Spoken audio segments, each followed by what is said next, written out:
This is the print I want to talk about today. I alluded to this in my last video. And what I'd like to talk about is this gap right here in the back. Right here. So I've been kind of trying to figure out what I was going to do with support on these prints. And that gap, I measured it just a second ago. From right here to right here is approximately 1.5 inches. Now, I decided to test this printing without support as part of my weekend flail. And let me show you what happened.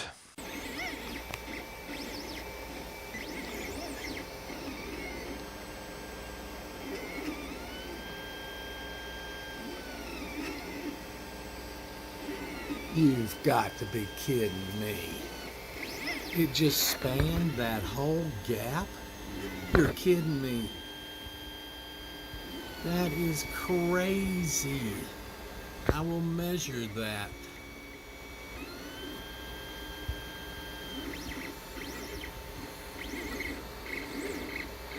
It's 1.5 inches, I'm sure.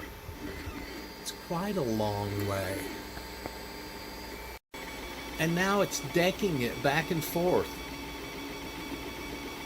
It kind of stretched it there a little bit and made it slump when it did that, but it did make the attempt. It may mess it up now.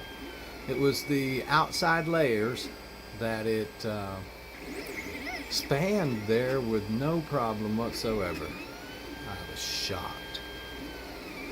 And then it came back to go back and forth over it and put some more threads in it and kind of slumped it again, like I said.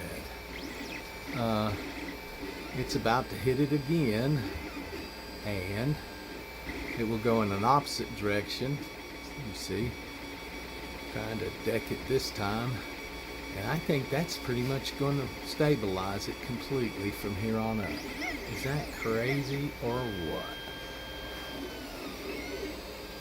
I cannot believe it.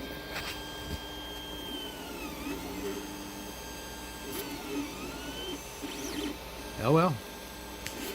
I wanted to try it without support. I tried it without support. So far, pretty good. So that's this part right here. There are some others with some gaps in it. Now this one right here, I really do worry about. And I will measure just a second that one. I think it's this one. No, it's this one.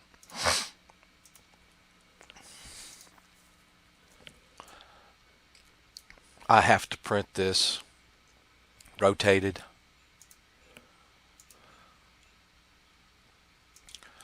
$180, and it's this ledge right here that I worry about.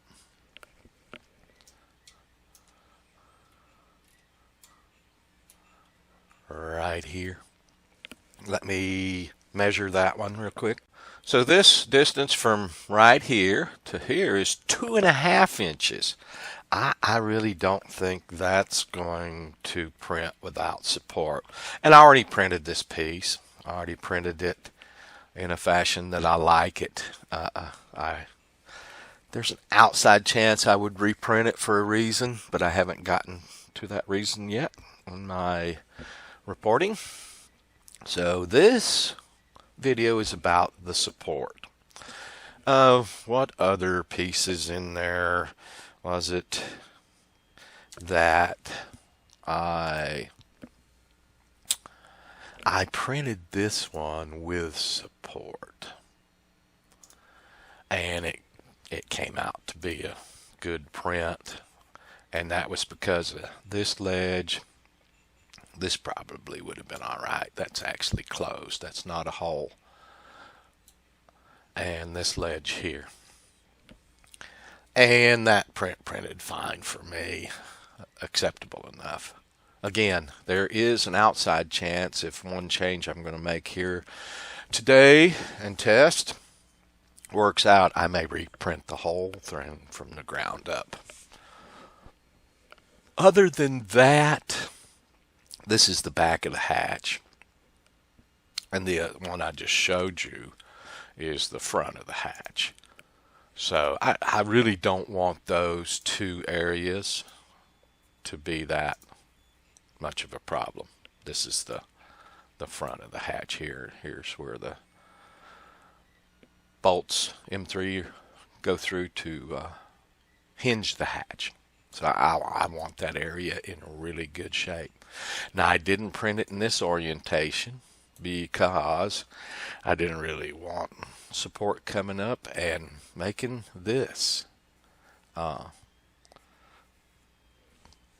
ugly, covered with stuff that I can't get off. I finally figured out what these slots are for. In my opinion, they're for putting battery straps through, I guess. So,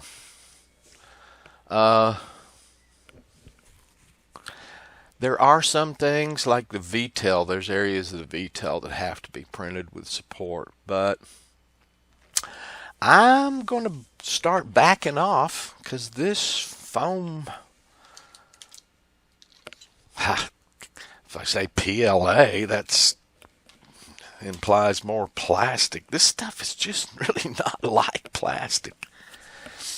If it will span more than PLA will successfully, and the version 2 of this airplane says do not use support, doesn't tell you can't, it just says it's not required. It's not like they're recommending don't.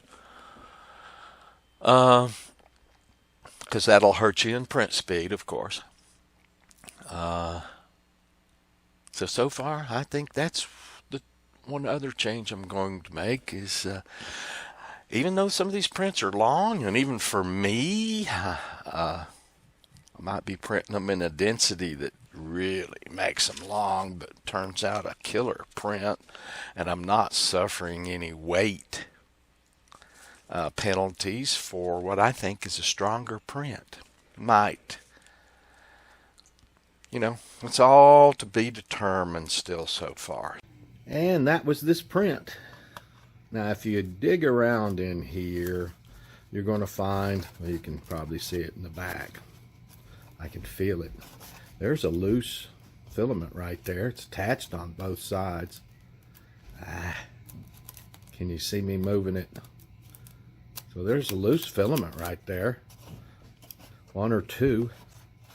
The bottom that didn't need spanning needs a little cleanup, but the fault there, the loose filament, etc., it's not enough to worry about. I could cut it out with an X-Acto knife. I could put a bead of CA on it and just firm it up. I mean, in my humble opinion, that's all that's needed there. So that was the 0.3 line layer height print. And I also printed it again without support. That's this. And it's almost as if that same, yeah, see, I can get it up with my finger this time. It's almost as if that same one little filament is hanging out in there that could either be cut off or glued down. In other words, it's a fine. Ooh, boy. Something came up from the bottom. Looks like a smaller. Yeah, this may need to be cut right across, right there, and recreate this hole. It doesn't look as big as the other one. Oh yeah, and the other one you can see right there, a little ledge.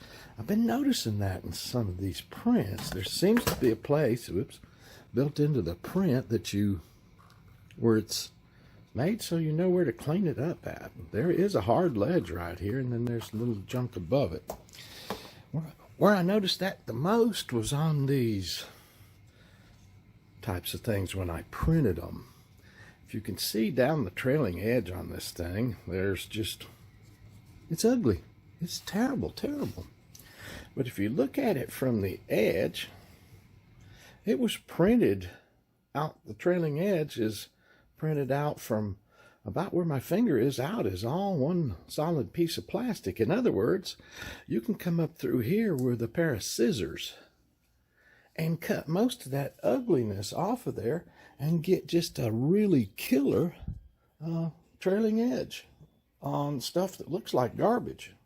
Here's a good example of this. This was a little piece that printed, the first time I started to print the V-tails, it printed up to this point and came loose from the build surface, so I had to stop it. The second time I had a different problem I'll probably talk about in my next video, and I had to stop it. That's why you see all these pieces of V-tail laying around here. There's actually 3 prints of the V-tails started, and then I backed off and removed Cura from the computer, reinstalled it, rebooted, reinstalled it, and brought it up with default settings and worked with those. That's what the flail was. I did that twice this weekend just to make sure of my settings and stuff. And this was one that I did exactly like I just said. This was the first print of the V-tails, 0.1 layer height, so it's a really nice print. And you can see I actually took a pair of scissors and cut it straight across. A 1/4 of an inch or more was removed from this, but oops, boy, old man shaking there. You can see how it's a nice trailing edge. I think there's just a 32nd of an inch or more sticking up right there that could have been cut across. And if you look also, like I say, this stuff is ugly. The trailing edge on this, exactly the same. But if you put one of these control surfaces in that slot, this was one printed with that extra less retraction, so again, it's ugly. If you put these in to the slot, I think you can see that everything, in my humble opinion, is meant to be cut off in a straight line, and it'll be pretty. I've got one more test to do, and I'm printing a wing so I can proceed on with wings. I'm going to kind of branch here on printing. I'm printing a section of wing, and then I'm going to print one more of these in a different fashion, and that'll finish all the testing I really want to do. I'll know at that point exactly how I'm going to set it up, unless somebody shows me better settings, which can always happen.